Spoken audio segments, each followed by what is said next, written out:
dari Mi Jagoan yang ada di Semansa. Sebelumnya, perkenalkan nama aku Vina Ain Najwa. Nama aku Azri Dinova. Nama aku Canania Julia Hasna. Langsung aja kita ke videonya. Check it out. Halo, boleh gak kita buat wawancara AA? Boleh. Oke, langsung kita wawancara ya guys. Coba. Halo teman-teman, jadi sekarang kita udah bersama dengan ownernya Mi Jagoan. Sebelumnya, apakah kami boleh mempertanyakan nama Anda? Oke. Silahkan, namanya siapa? Aziz Asharullah. Oke, kita bersama dengan Kak Aziz. Dan selanjutnya kita akan mewawancarai Kak Aziz mengenai bisnis yang sedang dijalaninya, yaitu Mi Jagoan nomor 1 di Semarang. Pertanyaan pertama, siapa sih yang pertama kali kepikiran bikin Mi Jagoan? Terus siapa aja yang bantuin jalanin usaha ini? Oh, jadi AA-nya yang pertama. Terus dibantuin siapa aja tuh? Bantuin Aucu.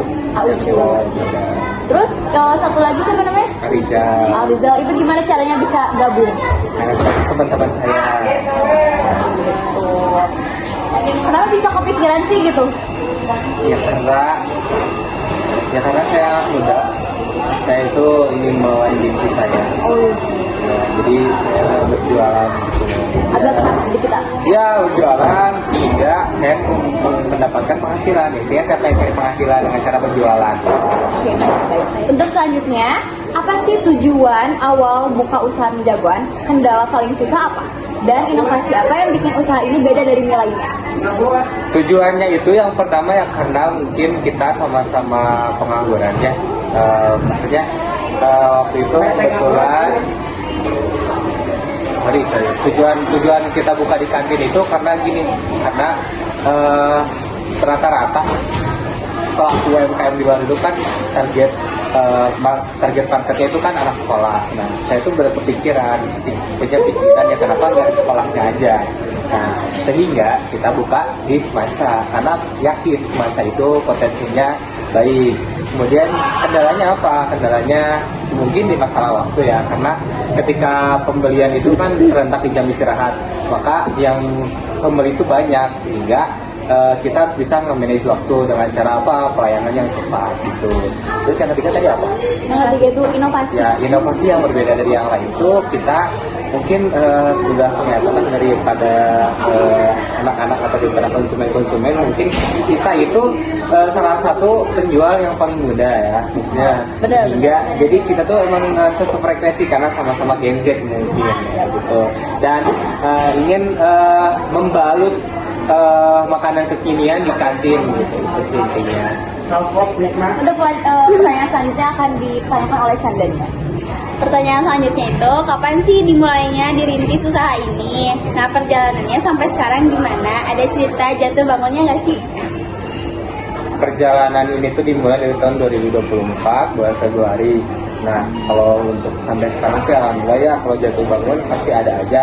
Kalau jatuhnya itu pas kapan? Pas anak-anak lagi bebas, pas anak-anak lagi misalnya pas 12 sudah keluar atau udah bebas gitu kan. Jadi di sini kan tinggal kelas 10 sama kelas 11 sehingga kita itu mengalami penurunan omset dan penurunan penjualan karena memang kuantitas pembelinya pun mengurang karena memang satu angkatan hilang. Dan sekarang pun ada kendala dari MPG ya, karena sangat berpengaruh kepada penjual makanan berat termasuk mie. Nah, itu kendala, tapi ada cara menghadapinya ya udah sih, semua rezeki itu sudah tertakar, tidak akan tertukar. Jadi ya let's say ya udah jalani aja. Nah, pertanyaan selanjutnya nih, pertama kali buka itu di mana? Terus kenapa pilih lokasi itu? Dan ada nggak sih rencana buat buka cabang lain? Untuk pertama kali bukain sebetulnya itu bukan di cabang pertama, sebelumnya di BPC, kita itu buka itu di BPC. Nah, terus kemudian setelah di BPC itu kita mungkin karena di sana itu kendala jarak ya, jauh sama rumah produksinya, jadi kita buka di Semansa. Selain memang dekat dengan rumah produksi, kita juga memang ya yakin lah kalau di Semansa itu pasar gitu lebih baik. Pertanyaan selanjutnya bakal tanya sama Azmi. Pertanyaan selanjutnya itu, kenapa pilih usaha mie bukan yang lain? Terus kenapa usaha ini bisa jadi inspirasi buat anak muda? Karena kita ngelihat dari anak sekolah kan sekarang, bukan masuk ya, kayaknya semua orang itu, hampir semua orang itu suka mie. Ya, dan memang kita ngelihat ini aja, ngelihat pasar di sini kan, biasanya kan belum ada mie yamin atau mie ayam gitu, sehingga saya berani lah buat buka mie dan dimsum, karena di sini belum ada yang jual ikan ya, dan udang kayak gitu.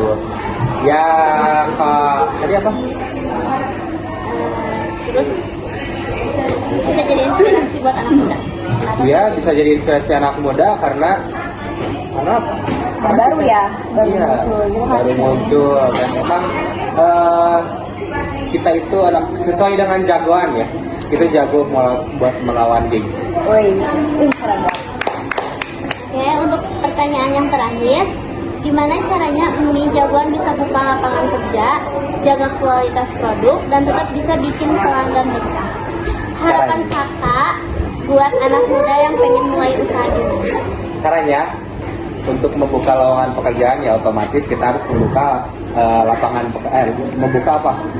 pekerjaan juga dengan cara memperluas jaringan pasar atau memperbanyak produksi, sehingga kita banyak juga karyawan atau orang yang dibutuhkan, seperti untuk membuat udang keju dan lain-lain ya. Caranya itu dengan membuka cabang atau ya berinovasi lah, biar anak-anak itu makin banyak yang beli, agar kita juga butuh yang kerjanya gitu.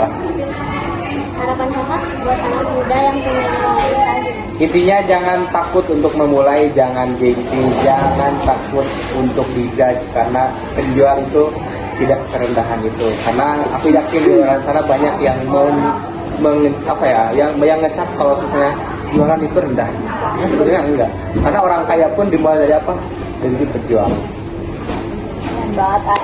Terima kasih untuk wawancaranya. Maaf banget buat mengganggu waktunya mungkin ya, A. Yeah.